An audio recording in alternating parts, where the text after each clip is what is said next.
Assalamualaikum warahmatullahi wabarakatuh. Bayangkan, sahabat lintas kata, seorang gadis desa datang ke kampus impiannya hanya dengan sepatu robek dan semangat yang tulus.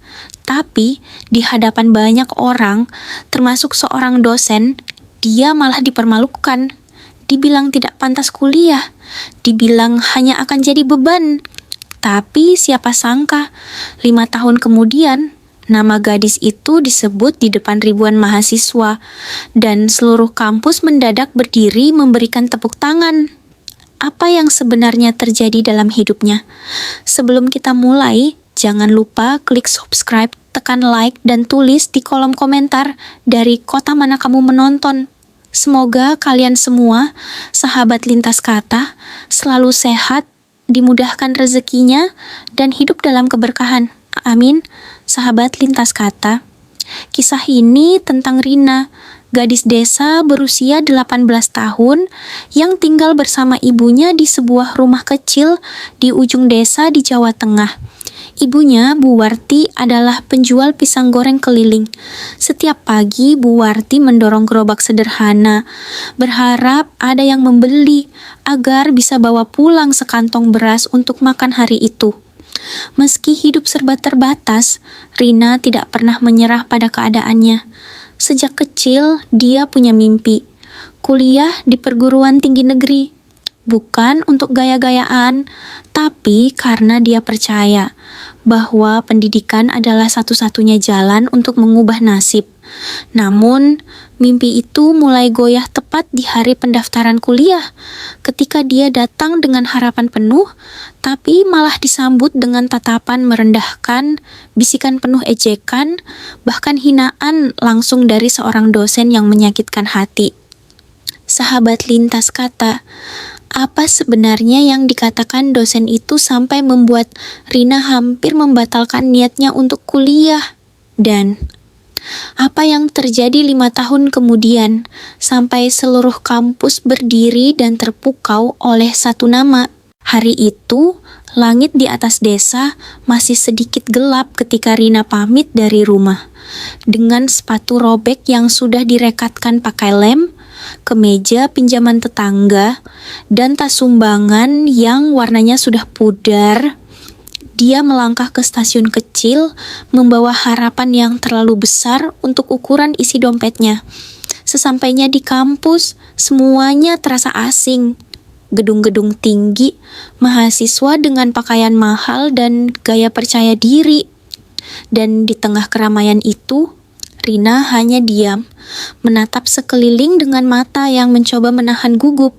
Saat dia berjalan melewati tangga utama menuju aula pendaftaran, beberapa orang melirik. Ada yang bisik-bisik, lihat deh, sepatu robek. Dia nyasar ya. Yang lain hanya tertawa kecil, lalu mengalihkan pandangan, seolah melihat sesuatu yang menjijikan. Tapi Rina tetap berjalan. Dia tiba di meja pendaftaran. Tangannya gemetar saat menyerahkan berkas. Namun sebelum berkas itu sempat diperiksa, seorang pria berdiri. Pria berperawakan tinggi, dengan suara berat dan tatapan tajam. Dialah Pak Darto, dosen senior yang dikenal tegas. Dan sayangnya cepat menghakimi. Tanpa basa-basi, Pak Darto melihat Rina dari atas ke bawah. "Ini kamu yang mau daftar kuliah?" tanyanya, seakan tak percaya. Rina mengangguk pelan. "Maaf ya, ini bukan tempat buat main-main. Pendidikan itu bukan buat orang yang datang cuma karena kasihan. Apa kamu yakin bisa bertahan di sini? Saya lihat kamu malah nanti jadi beban." Semua mata di aula mendadak tertuju ke mereka. Beberapa menahan senyum. Yang lain hanya menggeleng pelan, seolah membenarkan ucapan Pak Darto. Dan Rina hanya berdiri diam. Napasnya tercekat. Tapi matanya, mata yang sebelumnya penuh harapan, kini menatap balik tanpa gentar. Dengan suara lirih namun tegas, dia berkata, "Kalau saya memang beban, Pak. Biar waktu yang membuktikan." Dia menyerahkan berkasnya, lalu duduk di bangku paling ujung aula, sendiri. Menunduk, menelan semua rasa yang mengendap di dada. Tapi hari itu, sahabat lintas kata, bukan akhir. Itulah hari ketika mimpi Rina diuji untuk pertama kalinya, dan dia memilih untuk tidak mundur. Sahabat lintas kata. Kadang yang paling menyakitkan bukanlah kata-kata, tapi tatapan. Tatapan yang seolah berkata, kamu nggak pantas ada di sini. Dan itulah yang Rina rasakan hari itu. Saat satu demi satu mahasiswa lain mulai memperhatikan sepatu robeknya. Kaos kaki tak serasi, baju yang terlalu longgar. Mereka tersenyum, bukan ramah, tapi sinis. Ada yang menahan tawa, ada pula yang merekam diam-diam dari jauh. Namun, yang paling tak bisa Rina lupakan adalah sosok di balik meja registrasi itu. Pak Darto, seorang dosen senior yang dikenal tegas dan sangat menjaga standar kampus.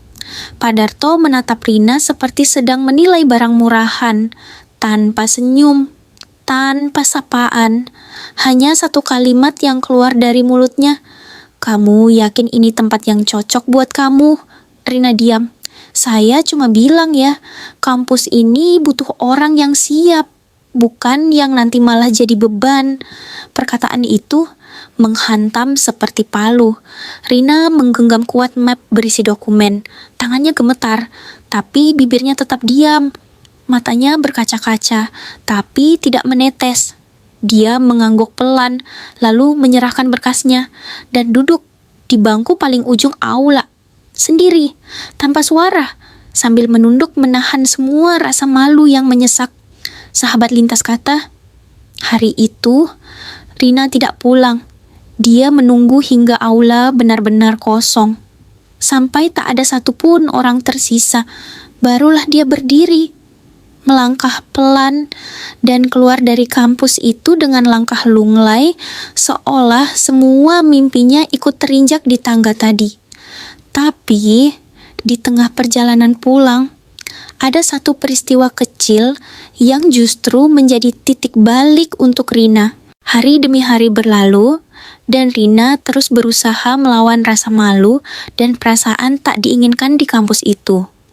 Setiap kali dia berjalan melewati kelas, dia bisa merasakan tatapan orang-orang, tatapan penuh ejekan yang seolah berkata, "Apa yang kamu cari di sini?" Namun di balik semua itu, Rina tetap memegang teguh satu hal, mimpinya untuk kuliah.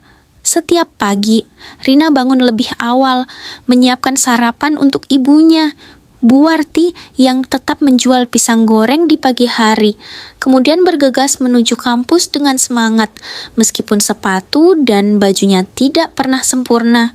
Tidak ada yang tahu betapa keras perjuangan Rina untuk tetap hadir di kampus itu setiap hari. Di kelas, meski merasa tidak dihargai, dia tidak menyerah. Dia terus belajar, meski banyak mata kuliah yang terasa begitu sulit baginya. Namun, dia tahu tidak ada yang bisa mengalahkan tekadnya. Tapi, tekanan semakin berat. Pak Darto, dosen yang pertama kali menghina Rina, ternyata masih menjadi penghalang terbesar. Setiap kali Rina mengajukan pertanyaan, dia merasa dosen itu lebih banyak menjawab dengan nada meremehkan. Suatu hari setelah kelas selesai, Rina memberanikan diri untuk berbicara dengan Pak Darto. Dengan gemetar, dia mencoba menjelaskan bahwa dia benar-benar ingin belajar dan berubah, meskipun dia berasal dari desa. Namun, Pak Darto hanya menatapnya dengan tajam, tanpa sedikit pun menunjukkan empati. Kamu pikir kamu bisa berhasil di sini? Atau ini hanya usaha sia-sia saja? Rina ingin menangis, tapi dia tahu menangis tidak akan mengubah apapun. Dia menarik napas dalam-dalam dan menjawab dengan tegas, meski hatinya terasa hancur. Saya akan buktikan Pak Darto. Saya akan membuktikan bahwa saya pantas berada di sini. Itulah tekad terakhir Rina. Dan sejak hari itu, dia tidak pernah lagi melihat dirinya sebagai orang yang tidak pantas. Dia tahu perjuangannya baru saja dimulai. Rina memandangi ponsel bututnya sambil menunggu di bawah pohon depan fakultas, berharap ada satu kabar baik soal beasiswa. Tapi yang datang justru tawa-tawa merendahkan dari sekelompok mahasiswa baru yang melihat sepatu robeknya dan langsung membisikkan kata-kata hinaan. Pantesan disuruh pulang sama Pak Darto, celetuk salah satu dari mereka. Rina menahan air mata, mengatupkan bibirnya rapat-rapat sambil menggenggam map pendaftaran yang sudah lusuh.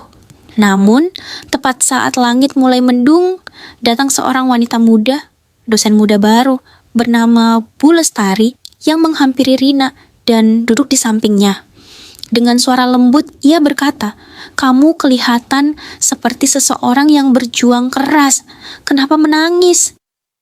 Untuk pertama kalinya sejak pagi itu, Rina merasa ada yang melihat dirinya bukan dari sepatu robek atau pakaian sederhananya, tapi dari mata dan semangatnya.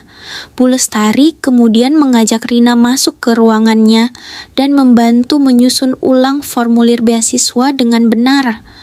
Kalau kamu memang sungguh-sungguh ingin belajar, kampus ini juga harusnya bersungguh-sungguh menerimamu, ucap Bu Lestari. Kata-kata itu menjadi cahaya kecil yang menguatkan Rina di tengah gelapnya awal perjuangan. Rina tidak pernah melupakan hari saat ia pertama kali melihat daftar mahasiswa penerima beasiswa terpajang di mading kampus. Matanya bergetar, napasnya tercekat, dan tubuhnya hampir limbung saat melihat namanya tercantum di urutan paling atas. Itu bukan hanya tentang uang kuliah yang dibiayai, tapi juga pengakuan bahwa dirinya pantas berada di sana. Sejak hari itu, Rina berubah. Ia menjadi mahasiswa paling rajin di kelas, selalu duduk di bangku depan, mencatat setiap kalimat dosen, dan tak pernah absen sekalipun ibunya sakit atau dagangan tak laku. Namun, tak semua orang senang melihatnya bangkit. Pak Darto, dosen yang dulu merendahkannya, kini kerap menyindirnya secara halus di dalam kelas. Ada mahasiswa yang sibuk sekali mencatat, tapi semangat itu kadang cuma topeng, ucapnya sambil melirik tajam ke arah Rina. Tapi Rina tak bereaksi, ia hanya menunduk dan mencatat lebih cepat. Ia tahu satu-satunya cara membalas bukan dengan marah, tapi dengan membuktikan bahwa dia layak. Dan hari demi hari pembuktian itu mulai terlihat. Nilai Rina terus naik, presentasinya selalu jadi yang terbaik, dan lambat laun dia mulai diperhitungkan oleh para dosen lain. Tahun keempat, nama Rina makin dikenal. Ia terpilih menjadi ketua tim debat kampus dan berhasil membawa timnya juara nasional, mengalahkan universitas-universitas ternama lainnya. Koran lokal menulis tentangnya, dan beberapa dosen yang dulu meremehkan, kini justru berlomba-lomba mengajaknya bimbingan skripsi. Tapi di balik semua prestasi itu, Rina tetap pulang ke rumah kecil di desa, tetap membantu ibunya jualan pisang goreng setiap akhir pekan. Disitulah hatinya pulang. Hingga suatu hari, Rina mendapat kabar. Namanya diajukan sebagai calon wisudawan terbaik tingkat universitas. Ia gemetar saat membacanya. Tapi seperti biasa, Pak Darto tidak tinggal diam. Ia mengajukan protes, menyebut Rina terlalu biasa untuk mewakili kampus. Tapi suara mayoritas dosen tidak bisa dibantah. Rina lah yang layak berdiri di podium itu. Sahabat lintas kata, hari itulah titik balik segalanya. Sebuah kehormatan dan balasan diam yang akhirnya membuat semua mulut yang pernah menghina tertunduk tanpa kata. Hari itu akhirnya tiba, hari wisuda. Gedung auditorium dipenuhi ribuan mahasiswa dan orang tua. Rina datang mengenakan kebaya sederhana berwarna biru tua. Rambut disanggul rapi, wajahnya bersinar meski tak memakai banyak riasan. Bu Warti duduk di barisan belakang dengan baju kebaya lama dan sandal jepit, tapi matanya berkaca-kaca melihat putrinya dipanggil maju ke panggung.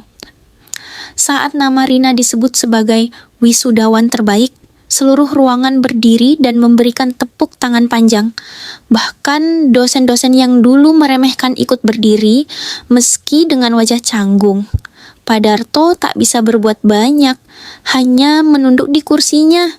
Dan saat Rina berdiri di depan podium, ia membuka catatan kecilnya, menarik napas, lalu memulai pidato dengan satu kalimat yang membuat semua hadirin terdiam. Dengan suara tenang namun penuh makna, Rina berkata, "Saya mungkin datang ke kampus ini 5 tahun lalu dengan sepatu robek dan wajah penuh debu. Tapi saya datang membawa sesuatu yang tak bisa kalian lihat, yaitu harapan dan tekad." Seluruh ruangan hening. Bahkan Pak Darto menoleh perlahan, menatap Rina dari kejauhan. Hari itu ada yang bilang, "Saya tidak pantas kuliah." Tapi hari ini saya berdiri di sini. Bukan untuk membuktikan apapun, tapi untuk berterima kasih. Karena hinaan itu justru menguatkan saya. Suara tepuk tangan kembali menggema. Kamera kampus merekam momen itu. Dan dari barisan belakang, Bu Warti menunduk menangis pelan sambil memeluk tas plastik kecil berisi amplop undangan dan sandal jepitnya. Sahabat lintas kata. Ada satu momen yang tidak akan pernah dilupakan siapapun di ruangan itu. Saat Rina mengakhiri pidatonya dengan satu kalimat sederhana, tapi mengguncang hati setiap orang yang pernah meremehkannya. "Terima kasih. Karena hinaan kalian, saya belajar untuk membuktikan bahwa nilai manusia bukan ditentukan dari sepatunya." Seketika, ruangan kembali hening. Lalu, perlahan, satu persatu orang berdiri, tepuk tangan bergema lebih keras dari sebelumnya. Beberapa dosen bahkan menunduk, termasuk Pak Darto, yang tak sanggup lagi menatap mata mahasiswi yang dulu pernah ia rendahkan. Sahabat lintas kata, setelah wisuda itu, Rina diterima bekerja di Kementerian Pendidikan sebagai peneliti muda. Namanya mulai dikenal lewat risetnya soal akses pendidikan untuk anak-anak miskin di pelosok.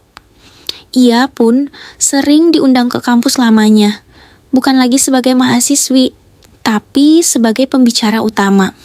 Dan setiap kali ia berdiri di atas panggung, ia selalu membuka pidatonya dengan mengenang satu hal, sepatu robek, dan impian yang tak pernah ia lepaskan. Karena hidup bukan soal dari mana kita mulai, tapi seberapa kuat kita bertahan. Hingga akhirnya dunia tak punya pilihan lain selain mengakui kita. Terima kasih sudah menyimak kisah ini sampai akhir. Kalau kalian merasa kisah Rina menyentuh dan menginspirasi, jangan lupa klik like, subscribe, dan tulis di kolom komentar pelajaran apa yang paling kalian ingat dari perjuangan Rina. Sampai jumpa di kisah nyata inspiratif berikutnya. Wassalamualaikum warahmatullahi wabarakatuh.